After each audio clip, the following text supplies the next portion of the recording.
Depuis l'aube de l'humanité, la mort est un sujet qui a fasciné et effrayé les êtres humains, et ça, c'est un point commun dans toutes les mythologies du monde entier. Dans la mythologie grecque, cette force inévitable était personnifiée par le dieu Thanatos, un dieu qui était chargé de guider les âmes des morts vers leur dernier voyage, vers l'au-delà.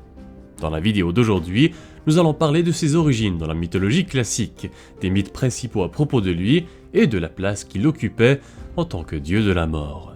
Thanatos est donc le dieu qui était plus précisément représentatif de la mort non violente et inévitable. La mort violente était plutôt réservée à ses sœurs, les Kérès, des divinités ailées infernales qui survolaient les champs de bataille pour s'emparer de ceux qui agonisaient et qui allaient bientôt mourir. Les anciens Grecs voyaient la mort comme une fatalité inévitable de la vie, et donc Thanatos était très souvent vu comme un dieu impitoyable qui ne pouvait pas être arrêté, et donc il était impossible de s'échapper de lui. Par contre, on pouvait le ralentir ou le duper si on utilisait la ruse. Il n'était pas aussi présent dans les mythes classiques par rapport à d'autres dieux et déesses plus populaires de la mythologie grecque, mais son rôle était néanmoins considéré comme très important. La plupart du temps, il agissait comme une extension d'Hadès et recevait directement ses ordres. Le souverain des enfers l'envoyait pour ramener avec lui dans son royaume les êtres humains qui étaient morts une fois que la durée de leur vie, qui avait été allouée par les moires, avait été épuisée.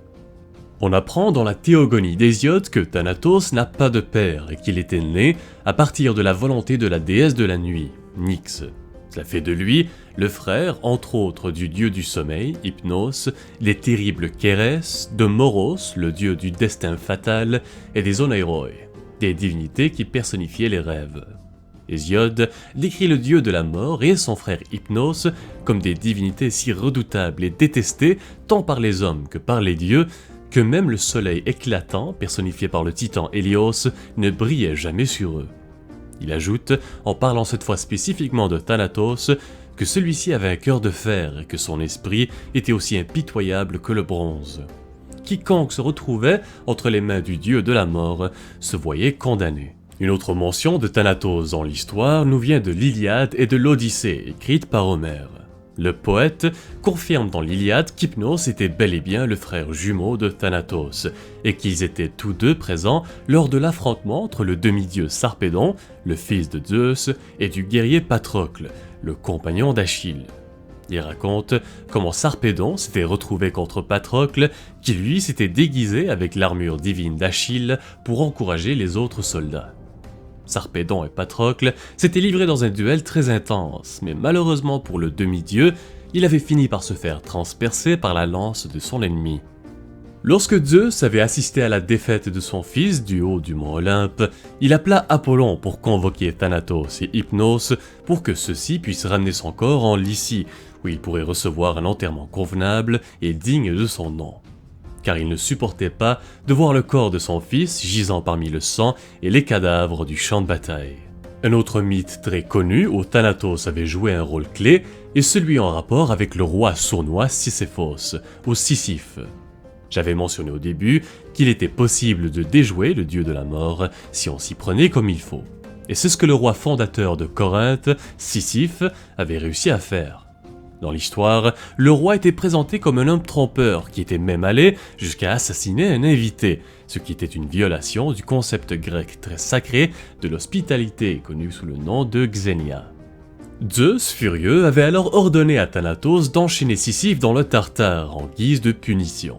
Mais le roi rusé, juste avant de se faire enchaîner, avait demandé à Thanatos comment fonctionnaient ces chaînes, et le dieu lui avait accordé son souhait, et lui montra comment. Sans perdre une seule seconde, Sisyphe avait alors saisi sa chance et piégea le dieu avec ses propres liens. Et bien sûr, puisque le dieu de la mort était maintenant piégé, plus personne sur Terre ne pouvait mourir, et ça, le dieu de la guerre, Arès, ne pouvait pas l'accepter. Arès était furieux tout simplement parce que sans dieu de la mort, eh bien plus personne ne pouvait mourir, ce qui était logique. Et donc ces batailles avaient perdu tout leur plaisir. Les combats, les guerres, les duels, toutes ces confrontations n'avaient plus de sens et perdaient leur raison d'être. Et c'est pourquoi il avait décidé d'intervenir lui-même et libéra Thanatos, puis lui remit le roi qui l'avait dupé. Cependant, Sisyphe avait encore une fois réussi à déjouer Thanatos. Cette fois, il avait persuadé la déesse Perséphone de le renvoyer chez lui auprès de sa femme, parce que celle-ci n'avait pas complété les rites funéraires adéquats. Mais cette fois-là, il avait été rattrapé puis ramené de force par Hermès, le messager des dieux. Finalement, pour le punir d'avoir osé défier la mort, Zeus avait décidé de le condamner à pousser sans cesse un énorme rocher sur une colline, jour après jour, jusqu'à la fin des temps. Il y a également un autre mythe qui nous vient d'une pièce de théâtre d'Euripide, où Thanatos avait même fait face au héros légendaire Héraclès. Dans l'histoire, Thanatos devait prendre l'âme d'Alceste, fille du roi Pélias, qui elle avait décidé d'offrir sa vie en s'empoisonnant pour sauver celle de son mari, le roi Admète. Et donc, le dieu de la mort s'était rendu là-bas pour la prendre avec lui. Il se trouve que parmi les invités du roi, il y avait Héraclès, et pour le remercier pour son hospitalité et sa gentillesse envers lui, le demi-dieu s'était rendu aux enfers pour lutter avec la mort et ainsi ramener avec lui Alceste auprès de son mari et de sa famille. Aujourd'hui, Thanatos est toujours présent sous des formes différentes dans la culture populaire moderne. D'ailleurs, son nom est utilisé pour faire référence à ceux et celles qui ont une peur pathologique de la mort. Il s'agit de la thanatophobie. Et la thanatologie est le terme utilisé par ceux qui étudient le concept de la mort. Sinon, Thanatos est mentionné ici et là dans certains romans et de séries télé, comme notamment dans Saint Seiya, où il est le dieu qui règne sur la mort. Il est également assez populaire dans les jeux vidéo, on le retrouve par exemple dans le MOBA Smite, où il utilise une faux comme arme principale, et dans le jeu Hades. Si vous avez en tête d'autres jeux, films ou romans où Thanatos est présent, n'hésitez pas à nous le faire savoir dans les commentaires. Ceci conclut donc la vidéo d'aujourd'hui. Si vous avez des questions pour d'autres formats de vidéos ou de sujets, n'hésitez pas à les partager. Et si vous appréciez le contenu, n'oubliez pas de vous abonner pour ne pas manquer les prochaines vidéos. Merci encore tout le monde et à très bientôt.